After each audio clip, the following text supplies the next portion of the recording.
being the son of Prithviraj Kapoor and the brother of Raj Kapoor, people are bound to expect great things from you, and it set you up against a standard which they had already created, a style already set in by my brother. And I still remember the first critics' opinion after the release of my picture Rail Ka Dibba, when they said Shammi Kapoor apes Raj Kapoor. It hurt me. It hurt me a lot because I didn't quite understand what it meant to ape somebody, because I wasn't aping him. I came from the same school. I didn't know, of course, at that time that I was going to be in deeper trouble, because after some time I married Geeta Bali. She was a star on her own. Then I was no longer only the son of Prithviraj Kapoor and the brother of Raj Kapoor, I was also the husband of Geeta Bali. So it was 3-1. Well, I should say it gave me a challenge. It gave you sort of an incentive to go out there and do something about it. And well, for 4 years I slogged it out, doing all sorts of movies like Laila Majnu and Gul Bakauli and Mirza Sahiban and Shama Parwanas and you name it. I did everything, from horse riding to wigs and crooning, but it wasn't any good. I mean, it was no good. It still wasn't me. I had nothing to lose, so I went all out, changed my image, changed my style, shaved off my mustache, cut my hair short, got myself a crew cut, and there grew the Yahoo image. After the success of Tumsa Nahin Dekha, I made another movie with Mr. Nasir Hussain as the director, and that was Dil De Ke Dekho. That again was a very big hit. I created a style of my own, and it's me. It's full of rhythm, it's full of beat, there's a lot of body in it. It's very strenuous. It was very youthful.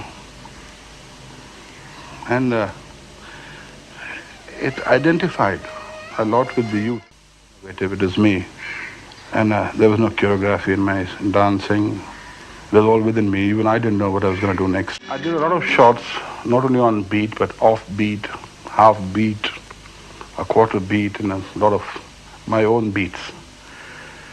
So if I were to leave this shot in a haphazard manner, leave it loose, they are apt to be able to cut it or not to be able to cut it correctly. So I used to leave a shot exactly where I knew that it's going to be cut.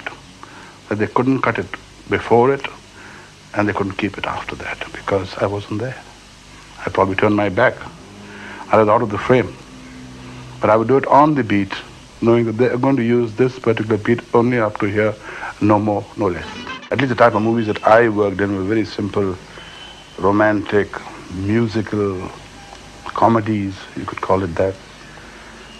Boy meets a girl, boy woos girl, chases girl, girl turns down the boy, boy sings to her, gets her into situations, and eventually she accepts boy. There's a villain which drops in, he takes the girl away, boy brings the girl back. That's the end of the story. That was that. In between you sang about 8-9 songs, boys and girls sang to each other. So a complete picture which was sort of the movie that you take your family and kids with and eat popcorn in the hall and come back saying, aha, all ended well. The music of any picture in which I acted played a very big part in my life. And I was very fortunate that I had music directors who completely understood my approach to a song, and they helped me along by giving me the type of songs that I was good at, like the type of music that I wanted. There's also some type of music which I wasn't very good at, but I have done those type of songs also, like the song in Ujala around Mahatma Gandhi's statue. to Dehradun. This is in 55. We went by road and we stayed the night in Delhi. It was Christmas Eve, and early morning, it's about 4 o'clock, 5 o'clock after the dance. We were sitting on the stairs, and she just asked me out of the blue, given the chance of doing something else, what would you do?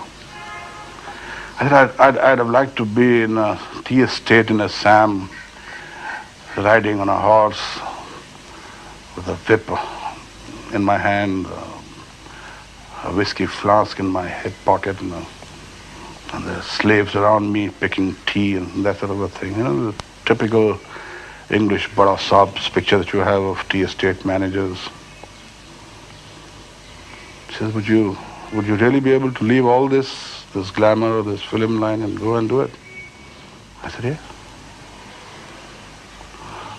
I never did, though. If I did, I'd probably be offering you lok chew tea now. Not here. Somewhere in Guwahati in Assam.